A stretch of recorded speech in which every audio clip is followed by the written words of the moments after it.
Hello बच्चों, कैसे हैं आप लोग। लास्ट लेक्चर्स में हम लोग प्रोपलीन के डेरिवेटिव्स पढ़ रहे थे और हमने लास्ट लेक्चर में आइसोप्रोपाइल अल्कोहल की मैन्युफैक्चरिंग प्रोसेस देखी थी।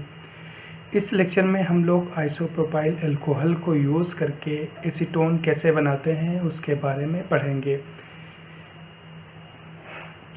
तो बेसिकली हम लोग एसीटोन की मैन्युफैक्चरिंग प्रोसेस के बारे में पढ़ने वाले हैं इस लेक्चर में। तो इसके पहले एसीटोन की सम फिज़िकल या पर्टिनेंट प्रॉपर्टीज़ जिसको कहते हैं उसके बारे में आइडिया होना जो है ना हमारे लिए हेल्पफुल होगा कि हम लोग प्रोसेस को कैसे डिस्क्राइब करें। तो उसका जो मॉलिक्यूलर वेट होता है, एक हम लोग की ये इन्फॉर्मेशन की चीज़ होती है 58.08 होता है, लेकिन जो मोस्ट इम्पॉर्टेंट चीज़ है जो प्रोसेस में हम लोग को हेल्पफुल होता है वो बॉइलिंग पॉइंट है। तो जो एसीटोन का बॉइलिंग पॉइंट है 56.5 डिग्री सेल्सियस है और डेंसिटी जो है ये 0.79 एट द 20 डिग्री सेल्सियस पे है। तो बेसिकली एसीटोन का यूज़ क्या होता है, तो एसीटोन जो है ना एक बहुत अच्छा सॉल्वेंट है। ये जो है ना अल्कोहल में और आपका वाटर में ईज़िली जो है ना इथाइल ईथर में जो है ईज़िली मिसिबल हो जाता है और ये एज़ोट्रॉप नहीं फॉर्म करता है ये वाटर के साथ। ये इसकी खासियत है। जो आइसोप्रोपाइल अल्कोहल था हम लोगों ने देखा था कि वो एज़ोट्रॉपिक मिक्सचर्स फॉर्म कर लेता था, लेकिन जो एसीटोन है वो एज़ोट्रॉप नहीं फॉर्म करता। तो इसलिए इसका यूज़ जो है ना एज ए सॉल्वेंट, बहुत अच्छा सॉल्वेंट एज ए यूज़ किया जाता है और लेबोरेटरीज़ में भी हम लोग देखते हैं कि एसीटोन का बहुत ज़्यादा यूज़ करते हैं हम लोग। तो ये मेजर इसका एप्लीकेशन क्या है, वो एज ए सॉल्वेंट यूज़ किया जाता है और सॉल्वेंट के अलावा और मेडिकल और कॉस्मेटिक एप्लीकेशन इसमें इसकी हैं और ये फूड इंडस्ट्री में एक इम्पॉर्टेंट कंपोनेंट है जो एज एडिटिव यूज़ किया जाता है। तो अगर कंजम्पशन का पैटर्न देखा जाए सॉल्वेंट का, तो कंजम्पशन का पैटर्न देखा जाए एसीटोन का, तो अप्रॉक्सीमेटली 40 to 50% इसका application as a solvent use होता है। बाकी के जो एप्लीकेशंस हैं इसके वो दूसरे केमिकल्स के मैन्युफैक्चरिंग में यूज़ होते हैं। तो जैसे बिस्फिनॉल ए है 20 to 25% यूज़ होता है। मेथाइल मेथाक्राइलेट है, इसके मैन्युफैक्चरिंग में एसीटोन का यूज़ मान लीजिए 15% के आसपास होता है। या फिर अदर केमिकल्स हैं उनके मैन्युफैक्चरिंग में यूज़ होता है एसीटोन का। तो अगर हम लोग कैटेगरी वाइज या मेजर एप्लीकेशन जो है, तो सॉल्वेंट मेजर एप्लीकेशन है उसकी, उसके बाद बिस्फिनॉल ए का प्रोडक्शन के लिए, फिर मेथाइल मेथाक्राइलेट के प्रोडक्शन के लिए यूज़ होता है। अगर इंडस्ट्री वाइज हम लोग देखें कि इसका एप्लीकेशन कैसा होता है, सबसे ज़्यादा एप्लीकेशन किस इंडस्ट्री में होता है, तो एसीटोन का सबसे ज़्यादा जो एप्लीकेशन होता है फार्मास्यूटिकल इंडस्ट्री में होता है। उसके बाद पेस्टिसाइड के फार्मूलेशन में होता है। फिर उसके बाद जो उससे कम जो एप्लीकेशन है रबर और केमिकल्स इंडस्ट्री में है। जानते हैं हम लोग पेंट और कोटिंग्स ही हैं, उसमें सॉल्वेंट यूज़ किया जाता है, तो वो पेंट एंड कोटिंग्स में अच्छे खासे क्वांटिटी में यूज़ होता है। एक्सप्लोजिव के भी मैन्युफैक्चरिंग या प्रोडक्शन में यूज़ होता है। डाइएसीटोन अल्कोहल के मैन्युफैक्चरिंग में उसके बाद एप्लीकेशन होता है। ये डिक्रीजिंग ऑर्डर में कंजम्पशन है एसीटोन का।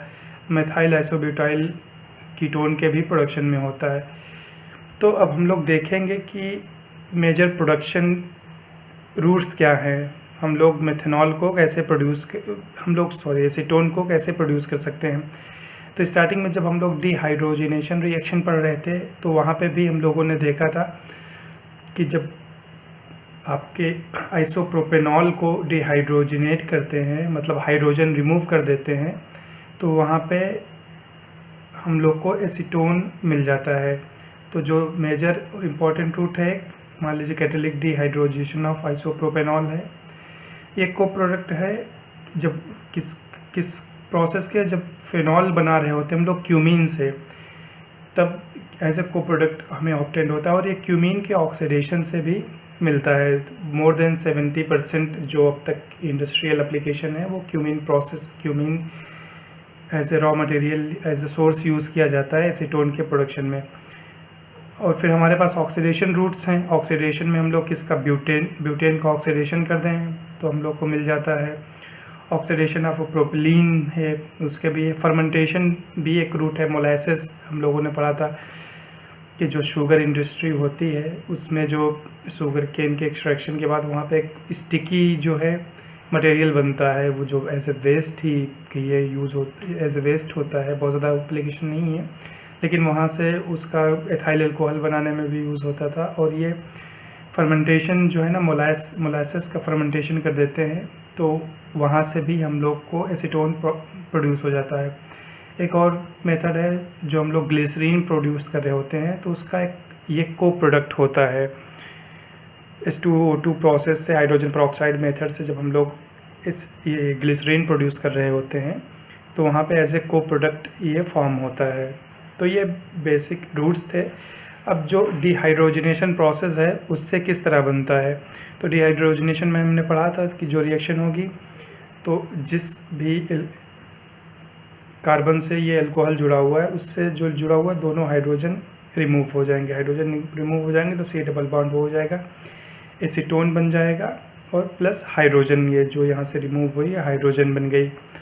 रिएक्शन कंडीशंस कैसी हैं, रिएक्शन प्रेशर 3 to 4 atm रखा जाता है।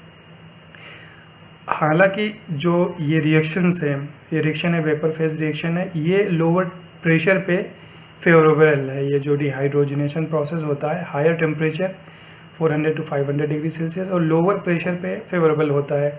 फिर भी क्योंकि वेपर फेज में रिएक्शन हो रही है तो रिएक्टर का वॉल्यूम बहुत ज़्यादा हो जाएगा। तो रिएक्टर के वॉल्यूम को, साइज़ को कंट्रोल करने के लिए, साइज़ को कम रखने के लिए हम लोग प्रेशराइज करते हैं इसको। 3 to 4 एटमॉस्फेरिक प्रेशर पे होती है ये रिएक्शन। कैटलिस्ट क्या यूज़ होता है, या डिहाइड्रोजनेशन प्रोसेस का देखा था हम लोगों ने। कैटलिस्ट जो बेसिकली कॉपर या जिंक यूज़ होता है, वो एक पोरस कैरियर यूज़ करते हैं, उस पर डिपॉजिटेड रहता है। और रिएक्शन ये कैसी है, ये वेपर फेज रिएक्शन है। तो ये आपके मान लीजिए कि इम्पॉर्टेंट पॉइंट्स हैं कि डिहाइड्रोजनेशन रिएक्शन जो होगी वो प्रेशर कितना होगा, 3 to 4 एटमॉस्फेरिक प्रेशर होता है।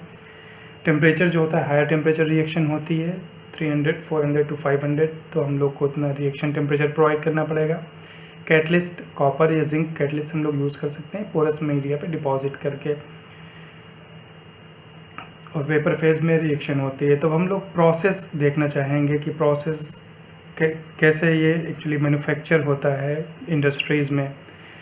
तो डिहाइड्रोजनेशन प्रोसेस से हम लोग देख रहे हैं तो बेसिक सबसे पहले क्या करते हैं, इसमें आइसोप्रोपेनॉल यूज़ करते हैं। तो आइसोप्रोपेनॉल जब हम लोग पढ़ रहे थे आइसोप्रोपेनॉल का प्रोडक्शन, वहाँ पे देखा था कि आइसोप्रोपेनॉल एक बार हम लोग को 88% प्योरिटी का मिल रहा था जब एज़ोट्रॉपिक कंपोनेंट, एज़ोट्रॉपिक मिक्सचर फॉर्मेशन के पहले। तो हम लोग जो है चाहे प्योर एकदम आइसोप्रोपेनॉल है तब भी हम लोग यूज़ कर सकते हैं, और 88% प्योरिटी का आइसोप्रोपेनॉल है तो वो भी हम लोग यूज़ कर सकते हैं। तो प्योरिटी ऑफ आपका रॉ मटेरियल आइसोप्रोपेनॉल बहुत बड़ा फैक्टर नहीं है इसमें। ये रिएक्शन जो है ना, पूरा प्रोसेस सिंपल स्टेप्स में होता है। सिंपल स्टेप्स क्या है, पहले रिएक्शन होगी, उसके बाद रिएक्शन होने के बाद एक 1 स्टेप में रिएक्शन हो जाती है, डिहाइड्रोजनेशन प्रोसेस हो जाता है। उसके बाद फिर हम लोग सेपरेट कर लेंगे। रिएक्शन में हम लोगों ने देखा क्या बन रहा था, हम लोग का बन रहा था एसीटोन, और हम लोगों ने रिएक्टेंट क्या लिया था, रॉ मटेरियल अपना क्या था, आइसोप्रोपाइल अल्कोहल था, और वाटर बाद में यूज़ करेंगे हम लोग इस प्रोसेस में। और जनरेट हो रहा था क्या, हाइड्रोजन। तो बेसिकली जब रिएक्शन होगी हम लोग देखते हैं तो आइसोप्रोपाइल अल्कोहल है, हम लोग ये कहाँ से मिलता है हम लोग को, आइसोप्रोपाइल अल्कोहल जब प्रोड्यूस करते हैं वहाँ से मिलता है 88% का। उसको हम लोग हीट करते हैं क्योंकि रिएक्शन कितनी 500 degree Celsius, 400 to 500 degree Celsius पे होनी है, तो डायरेक्टली हम लोग फीड नहीं करेंगे उसमें, उसको प्री हीट करके उसका टेम्परेचर को पहले राइज़ कर लेते हैं। तो यहाँ से स्टीम की हेल्प से हम लोग हीट करेंगे अपनी आइसोप्रोपाइल अल्कोहल है। उसके बाद क्योंकि जो हम लोग को ये कंप्रेस करना है, इसको कंप्रेस करना पड़ता है, इसलिए कि साइज़ जो है ना इसका रिएक्टर का बहुत ज़्यादा ना हो जाए, तो इसलिए इसको 4 to 5 atm 3 to 4 atmospheric pressure तक कंप्रेस कर लेते हैं। उसके बाद फिर हम लोग रिएक्टर में ले जाते हैं। रिएक्टर किस तरह का होता है, ये ट्यूबुलर रिएक्टर होता है, मतलब एक शेल होगी, हीट एक्सचेंजर देखा है ना, ट्यूबुलर हीट एक्सचेंजर, उसी टाइप का ये रिएक्टर होता है। तो इसमें हम लोग जो आपका ये फीड आ रहा है आइसोप्रोपाइल अल्कोहल, उसको हम लोग ट्यूब के अंदर डालते हैं, ट्यूब साइड में डालते हैं। अब फिर हमें हीट प्रोवाइड करनी पड़ेगी, क्योंकि हमने यहाँ पे हीट एक्सचेंज तो कर लिया है, मतलब उसको कुछ हीट कर लिया है, लेकिन 500 डिग्री सेल्सियस तक तो स्टीम से नहीं हीट कर पा रहेंगे ना, तो हम लोग को हीट और इसको हीट करना पड़ेगा यहाँ पे। तो हीट करने के लिए हम लोग फ्लू गैसेस का यूज़ करते हैं। फ्लू गैसेस हमने देखा था कि जब कभी फ्यूल को बर्न करते हैं किसी भी, मान लीजिए फर्नेस में, तो जो गैसेस निकलती हैं, जो लाइट गैसेस होती है, कार्बन मोनोऑक्साइड होगी, कार्बन डाइऑक्साइड होगी, हाइड्रोजन होगी, तो उनका टेम्परेचर बहुत ज़्यादा होता है, तो उसमें बहुत ज़्यादा हीट होती है। तो उसी हीट को, उसी फ्लू गैसेस को हम लोग यूज़ कर रहे हैं यहाँ हीट करने के लिए। तो हम लोग फ्लू गैसेस को किस में, शेल साइड में डालेंगे इस रिएक्टर के। ट्यूब में जो है हम लोग भेज रहे हैं आपका आइसोप्रोपाइल अल्कोहल, और ट्यूब में ही कैटलिस्ट है आपका, कॉपर कैटलिस्ट जो है वो ट्यूब में डिपॉजिट रहता है। ट्यूब के ऊपर जो आपका ये मीडियम हम लोग यूज़ कर रहे थे, कैरियर यूज़ कर रहे थे, पोरस कैरियर, और फ्लू गैसेस जब पास करते हैं हम लोग, तो इसका क्योंकि ये रिएक्शन का टेम्परेचर इतना चाहिए, एक एंडोथर्मिक रिएक्शन है, तो रिएक्शन ये, तो फिर डिहाइड्रोजेशन रिएक्शन हो जाएगी, तो हम लोग को क्या मिल जाएगा, आपका एसीटोन मिल जाएगा। अब यहाँ से वेपर फॉर्म में है ये सारी, अब हमें सेपरेट करना है। तो यहाँ पे जो रिएक्शन हुई, तो हम लोग को क्या क्या मिल गया, हम लोग को एसीटोन हमारे पास है, आइसोप्रोपाइल अल्कोहल है, और हाइड्रोजन है। तो इनको सेपरेट करना है। तो सेपरेट करने में सबसे पहले हम लोग, हमारा कोशिश क्या रहती है कि जो लाइटर कंपोनेंट है उसको सेपरेट कर लें, लेकिन इस वक्त इसमें सारी चीज़ें, ये आपके सारे कंपाउंड्स किस में है, वेपर फेज में हैं। तो हम लोग क्या करेंगे कि किसी कंपोनेंट को लिक्विड फेज में कन्वर्ट कर लेंगे, सम ऑफ द कंपोनेंट्स को। अब क्योंकि हाइड्रोजन है, उसका बॉइलिंग पॉइंट बहुत ही कम होता है in comparison to isopropyl alcohol जिसका 82 होता है, और एसीटोन जिसका 56 होता है। तो हम लोग पहले क्या करते हैं, कंडेंसर में ले जाते हैं। कंडेंसर में ले जाएंगे तो कंडेंस्ड हो जाएंगी कुछ आपके प्रोडक्ट्स। तो मेजर पार्ट जो इसका आइसोप्रोपाइल अल्कोहल का और एसीटोन का है, कंडेंस्ड हो जाता है, लेकिन कुछ पार्ट जो है ना कंडेंस नहीं होता है। तो जो वेपर फॉर्म में अब जो बचती हैं आपके, इसमें क्या होगा, आइसोप्रोपाइल अल्कोहल है, स्मॉल अमाउंट में एसीटोन है, और हाइड्रोजन गैस जो जनरेट हुई है रिएक्शन के दौरान वो है। तो उसको हम कहाँ ले जाते हैं, वाटर स्क्रबर में ले जाते हैं। वाटर स्क्रबर में क्या करते हैं कि जो कोल्ड वाटर है उसको हम लोग ऊपर से डालते हैं, और ये जो है, और ये आपका आइसोप्रोपाइल अल्कोहल और एसीटोन इसमें जो है ना डिज़ोल्व हो जाता है, जो वेपर फॉर्म में बची हुई थी। क्योंकि हाइड्रोजन का बॉइलिंग पॉइंट बहुत कम है, तो वो वेपर फॉर्म में नहीं कन्वर्ट होती, तो इसको हम लोग टॉप से रिमूव कर लेते हैं। हाइड्रोजन हमने रिमूव कर लिया। अब हमारे पास क्या बचा, आइसोप्रोपाइल अल्कोहल बचा, एसीटोन बचा, और वाटर बचा। तो इसका बॉइलिंग पॉइंट हम लोग को अगर मालूम रहेगा तो हमें हेल्प होगी। अब तीनों में सबसे कम बॉइलिंग पॉइंट किसका है, एसीटोन का है, 56 डिग्री सेल्सियस। तो अब हम नेक्स्ट कंपोनेंट किसको सेपरेट करेंगे, एसीटोन को सेपरेट करेंगे। तो हम किस टावर में ले जाएंगे, एसीटोन टावर में ले जाएंगे। बेसिकली यहाँ से वाटर स्क्रबिंग करने के बाद हम लोग का लॉजिकल स्टेप क्या बचता है कि जो अब नेक्स्ट लाइटर कंपोनेंट है बॉइलिंग पॉइंट के बेसिस पे, उसमें हम उसको सेपरेट करेंगे। तो यहाँ से जो गैसेस बचेंगी, यहाँ से जो लिक्विड आपका है आइसोप्रोपाइल अल्कोहल, एसीटोन और वाटर है, और यहाँ से क्या मिला था हम लोग का, एसीटोन और आइसोप्रोपाइल अल्कोहल। तो ये मिक्स कर लेते हैं, और फिर हम लोग एसीटोन टावर में ले जाएंगे। एसीटोन टावर ये बेसिकली कुछ नहीं है, डिस्टिलेशन या फ्रैक्शनेशन टावर है। तो यहाँ पे फ्रैक्शनेशन टावर में क्या होगा, एसीटोन का बॉइलिंग पॉइंट, इन सब में सबसे लाइटर कंपोनेंट कौन सा है, एसीटोन है। तो एसीटोन यहाँ से रिमूव हो जाएगा, और हम लोग के पास क्या बचेगा, आइसोप्रोपाइल अल्कोहल बचेगा और वाटर बचेगा। तो यहाँ पे हीट करके फिर हम लोग किस में, अब आइसोप्रोपाइल अल्कोहल और वाटर में कौन सा लाइटर कंपोनेंट है, आइसोप्रोपाइल अल्कोहल। बॉइलिंग पॉइंट किसका कम है, आइसोप्रोपाइल अल्कोहल का। तो ये भी एक डिस्टिलेशन कॉलम है। तो यहाँ पे हम लोग ले जाएंगे, यहाँ पे डिस्टिलेशन फ्रैक्शनेशन कॉलम में, वहाँ पे क्या होगा, आइसोप्रोपाइल अल्कोहल आपका टॉप से, क्योंकि लाइटर फ्रैक्शन है तो आइसोप्रोपाइल अल्कोहल यहाँ टॉप से रिमूव हो जाएगा। इसको हम लोग हीट एक्सचेंज कर लेंगे, कूल कर लेंगे। और हम लोग का बॉटम से क्या मिलेगा, जो हैवियर कंपोनेंट इसमें था वाटर था, तो वाटर हम लोग यहाँ से नीचे से निकाल लेंगे, bottom product as a water निकाल लेंगे। और इसी वाटर को, क्योंकि हम लोग क्या कर रहे हैं, वाटर स्क्रबिंग कर रहे हैं, तो इसके आपको वाटर को कूल करके, इसका टेम्परेचर ड्रॉप कम करके हम लोग इसको फिर से रिसाइकिल कर लेंगे यहाँ पे वाटर स्क्रबर में। तो इसको मान लीजिए कि कंडेंस कर लेंगे, इसका कूल कर लेंगे, एक हीट एक्सचेंज कर लेंगे, हीट एक्सचेंजर लगा देंगे और फिर हम लोग वाटर स्क्रबर में ले जाएंगे। यहाँ से जो आपका आइसोप्रोपाइल अल्कोहल मिलेगा वो एज ए रॉ मटेरियल उसको हम लोग यूज़ कर सकते हैं। तो रॉ मटेरियल यहाँ से हम लोग को टॉप प्रोडक्ट में मिला था, उसको हम लोग ये एक स्ट्रीम ले जाके हम लोग अपने आइसोप्रोपाइल अल्कोहल जो यहाँ पे है, यहाँ पे फ्रेश फीड के साथ मिक्स कर देते हैं। एक सवाल ये बन सकता है कि हम लोग यहाँ पे रिएक्टर के पास क्यों नहीं मिक्स कर रहे हैं, वहाँ पे क्यों मिक्स कर रहे हैं। तो क्योंकि यह कई डिफरेंट स्टेजेस में कई प्रोसेस हुआ है, तो इसका प्रेशर जो है ना लॉस हो जाता है। तो प्रेशर लॉस को फिर से उसको हम लोग को कंप्रेस करना पड़ता है, इसलिए हम लोग यहाँ तो फ्रेश फीड के साथ इसको जो है मीट कर रहे हैं।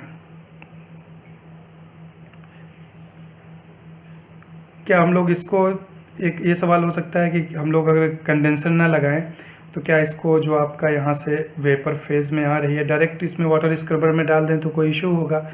तो एक्चुअली इशू तो कुछ नहीं होगा, लेकिन हम लोग की ड्यूटी बहुत ज़्यादा इंक्रीज़ हो जाएगी, क्योंकि बहुत लाइटर कंपोनेंट बहुत ज़्यादा हो जाएगा।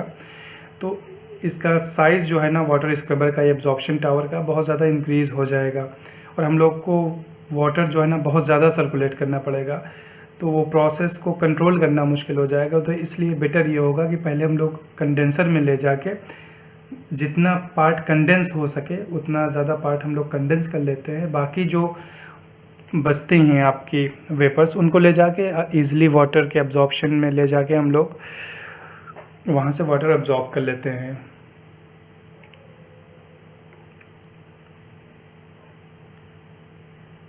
तो ये बेसिक बहुत सिंपल प्रोसेस था। इसमें बेसिक क्या स्टेप्स है, पहला स्टेप है कि रिएक्शन कराएंगे, डिहाइड्रोजनेशन रिएक्शन हो जाएगी, फिर हम लोग के पास एसीटोन बचेगा, आइसोप्रोपाइल अल्कोहल, वाटर और हाइड्रोजन। तो सबसे जो जैसे जैसे लाइटर कंपोनेंट हैं, अपने पास 4 कंपोनेंट बचे हैं तो 4 यूनिट में बेसिकली ले जा रहे हैं हम लोग। तो सबसे पहले वो कंडेंसर में ले गए, वहाँ से फिर अगले स्टेप में वाटर स्क्रबर में से हाइड्रोजन निकाल लिया हम लोगों ने, फिर एसीटोन लाइटर कंपोनेंट है, हम लोगों ने एसीटोन निकाल लिया, वो हमारा प्रोडक्ट भी है। उसके बाद आइसोप्रोपाइल अल्कोहल निकाल लिया और नीचे से वाटर आपका रिसाइकिल कर दिया। तो ये एक सिंपल प्रोसेस फ्लो शीट थी एसीटोन प्रोसेस की, एसीटोन मैन्युफैक्चरिंग की फ्रॉम आइसोप्रोपाइल अल्कोहल, वो हमने आज पढ़ लिया। नेक्स्ट लेक्चर में हम लोग एक्राइलोनाइट्राइल जो एक प्रोपिलीन का डेरिवेटिव है उसके बारे में पढ़ेंगे।